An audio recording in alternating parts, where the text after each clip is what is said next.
The rain pelted the windows of our San Francisco apartment, a relentless drumbeat that matched the storm in my heart. I stood in the kitchen, gripping a mug of cold coffee, staring at the two people I thought I knew better than anyone, Elliot and Marcus.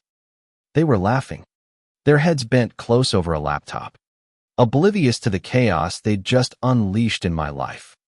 It started innocently enough. I'd moved into this cozy, overpriced apartment in the Mission District 6 months ago, desperate for a fresh start after a brutal breakup. Elliot, 26, with his disheveled curls and easy grin, was a graphic designer who filled our space with sketches and late-night jazz. Marcus, 29, a bartender with a sharp jawline and a penchant for vintage leather jackets, brought a quiet intensity that balanced Elliot's chaos. And me, I'm Lena, 25, a freelance writer trying to piece together a life in a city that felt too big and too small all at once. At first, I thought their closeness was just friendship, best friends since college, they'd said. But then I noticed the glances, the way Marcus's hand lingered on Elliot's shoulder, the hushed conversations that stopped when I entered the room. I was convinced they were secretly dating, and I was the awkward third wheel, intruding on their love story. I told myself I was fine with it. I wasn't. I was falling for them both. That night, the truth hit me like a freight train. We were sprawled across the living room, pizza boxes scattered, the air thick with the scent of garlic and cheap wine. Elliot's playlist hummed in the background, some soulful indie track that made everything feel heavier. Marcus leaned back on the couch, his dark eyes catching mine in a way that made my stomach flip. "Lena," he said, his voice low, "we need to talk." I braced myself. This was the moment they'd admit they were together and ask me to move out. But Elliot's next words shattered that theory. "We've been trying to figure out how to tell you," he said, rubbing the back of his neck. His cheeks flushed. "It's not what you think. We're not together. Not like that." Marcus leaned forward, his gaze steady. "We both care about you, Lena. A lot. And we've been talking about us. All three of us."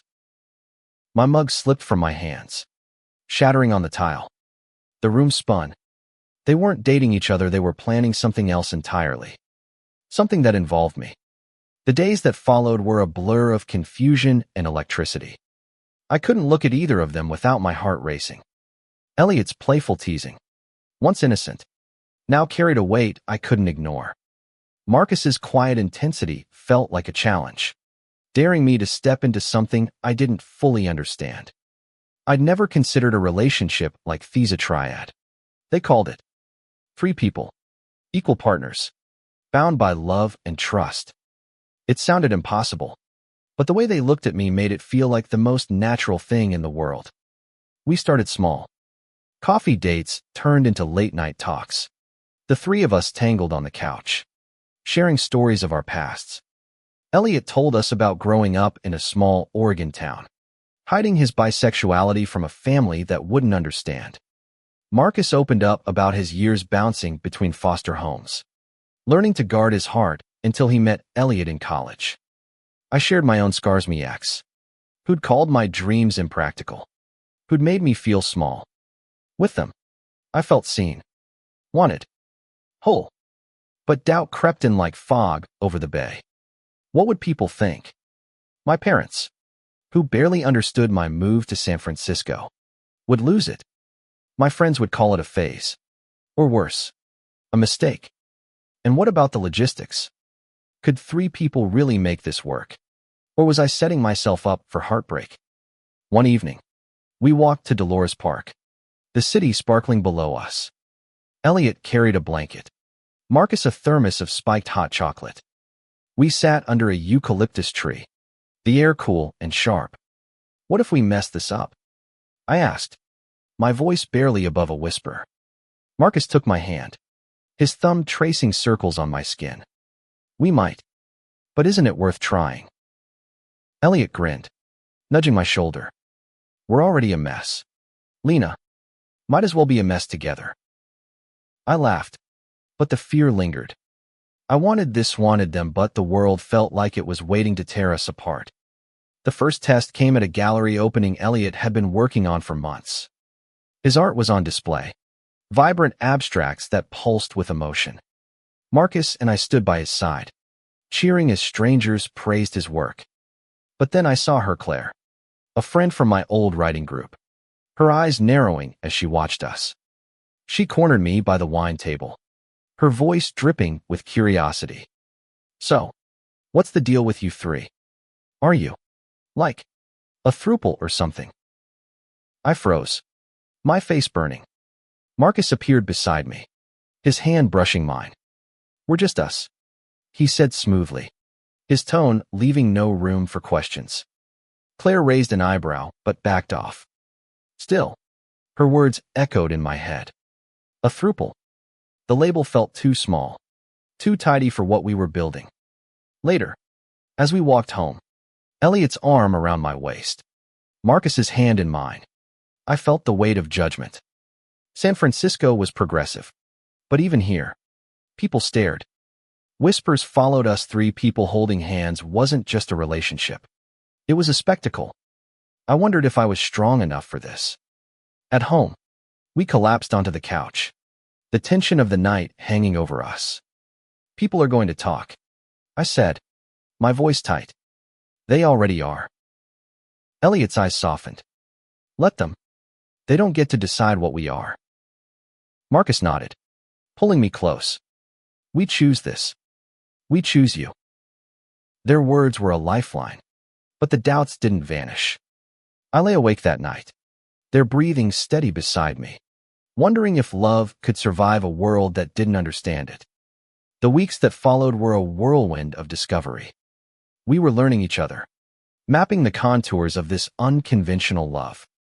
Mornings became sacred, Elliot brewing coffee with a sleepy grin, Marcus stealing bites of my toast, the three of us laughing over nothing. But the outside world kept intruding. My editor, a well-meaning but nosy woman named Sarah, caught wind of our arrangement. "Lena, you're living every writer's dream," she teased over lunch. "A love triangle with a twist. You should write about it." I laughed it off, but her words planted a seed. Writing had always been my way of making sense of the world. Maybe telling our story could help me understand it. That night, I started a journal, pouring out my fears and hopes. Elliot found it one morning, left open on the kitchen table. "This is beautiful," he said, his eyes bright. "You should share it." I shook my head. "It's too personal. And what if people hate us for it?" Marcus, flipping pancakes nearby, snorted. "People hate what they don't understand. Doesn't mean we stop living." His words stuck with me, but the fear of exposure grew. I started noticing the looks. More cashiers, neighbors, strangers on the bus. Were they judging us? Or was I projecting my own insecurities? I couldn't tell anymore. Then came the night that changed everything. Marcus had a rare night off, and we decided to celebrate with a homemade dinner. Elliot insisted on cooking, his enthusiasm outweighing his skill. The kitchen was a disaster, flour everywhere, a burned lasagna in the oven, but we were laughing, dancing to an old soul record. Marcus pulled me into his arms, spinning me until I was dizzy.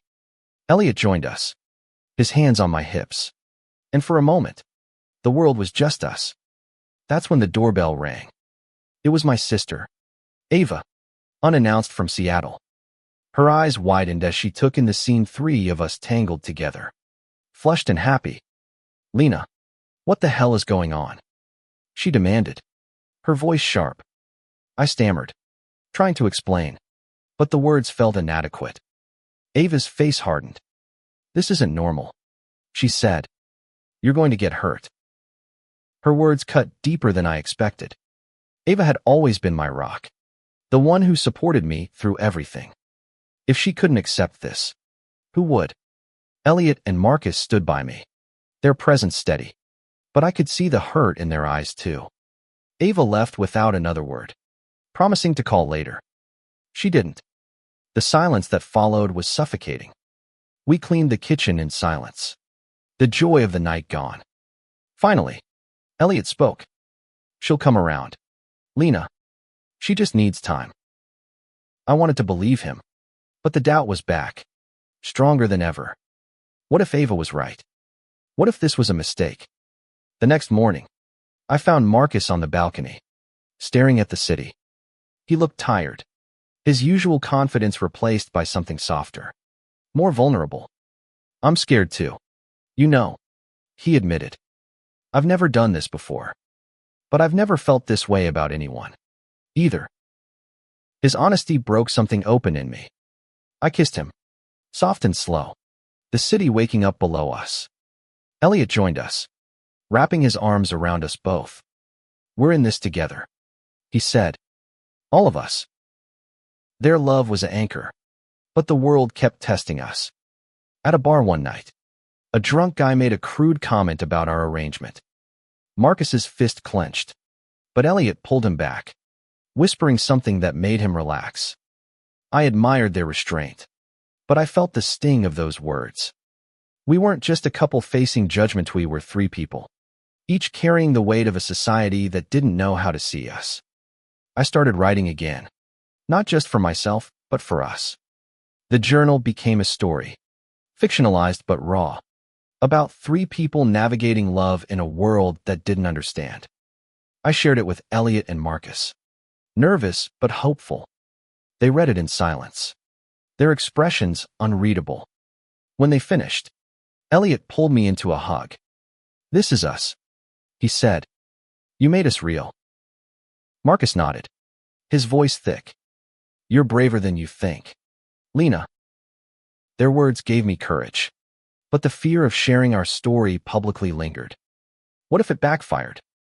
What if it exposed us to more hate? I wasn't sure I was ready for that. The turning point came at a pride event in the Castro. The streets were alive with color rainbow flags, glitter, laughter. We walked together, hand in hand, blending into the crowd. For the first time, I felt like we belonged. Strangers smiled at us, not with judgment, but with recognition. A drag queen in a sparkling gown winked at me, saying, "You three are giving love a good name." I laughed, but the moment stayed with me. Maybe we weren't alone. Maybe there were others out there, living their own unconventional love stories. That night, I made a decision. I submitted my story to a local literary magazine, under a pseudonym. It was a small act of bravery, but it felt monumental. The response was overwhelming. Emails poured in, some critical, but most filled with gratitude. People shared their own stories of love that didn't fit the mold. One message, from a woman named Mia, stuck with me. Your story made me feel less alone. Thank you for being brave. But not everyone was kind. An online forum picked up the story, and the comments were brutal. Freak show, one read. They're just confused, said another. I tried to ignore them, but each word was a dagger. Elliot and Marcus noticed my mood shift. You don't have to read that garbage, Marcus said, shutting my laptop. They don't know us. He was right, but the hate still hurt. I started pulling back, spending more time alone, questioning everything. Was I strong enough for this? Were we? Then came the call from Ava. She'd read my story, someone had sent it to her. I didn't get it at first, she admitted, her voice soft. But I see how happy you are. I'm sorry I judged you. Her words were a balm, but the real healing came from within. One night, as we sat on the rooftop, the city glittering below, I told them everything me fears, my doubts, my love. They listened, their hands in mine, their presence a promise. We're not perfect, Elliot said, but we're real. Marcus nodded. And we're yours. That night, we made a pact. No matter what the world threw at us, we'd face it together. It wasn't a solution to every problem, but it was enough. The next few months were a dance of joy and struggle. We found a rhythm, date nights, quiet mornings, shared dreams. But the world didn't stop challenging us. Elliot's family stopped speaking to him after he told them about us. Marcus faced whispers at work, his boss questioning his lifestyle. I lost a freelance gig when a client found my story online. Each blow hurt, but we held each other up. We started attending a support group for polyamorous relationships, a small community of people who understood. There was Mia, the woman who'd emailed me, now a friend. She and her partners shared their own struggles, their own triumphs. It wasn't just us, there was a whole world of people redefining love. One evening, as we walked home from the group, Elliot stopped us under a streetlight. "I want to make this official," he said, his voice shaking. "Not marriage, something better. Something ours." Marcus grinned, pulling a small box from his pocket. Inside were 3 rings, simple silver bands etched with a single word, "Together." We slipped them on, tears in our eyes, the city humming around us. It wasn't a vow to the world, it was a vow to each other. Life settled into a new normal, but the challenges didn't stop.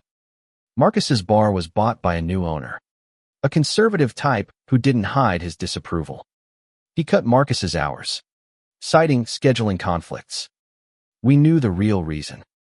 Elliot's art career took a hit when a gallery dropped him after a client complained about his personal life. My writing gigs were steady, but the online hate hadn't stopped. It was exhausting, but we leaned on each other. One night, over takeout in our cluttered living room, Marcus dropped a bombshell. "I'm thinking of quitting," he said, "starting my own bar, somewhere we can be ourselves." Elliot's eyes lit up. "I could design the space, make it ours." I hesitated.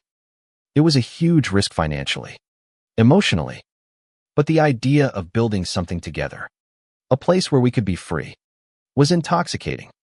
"I could write the story," I said. "Get the word out."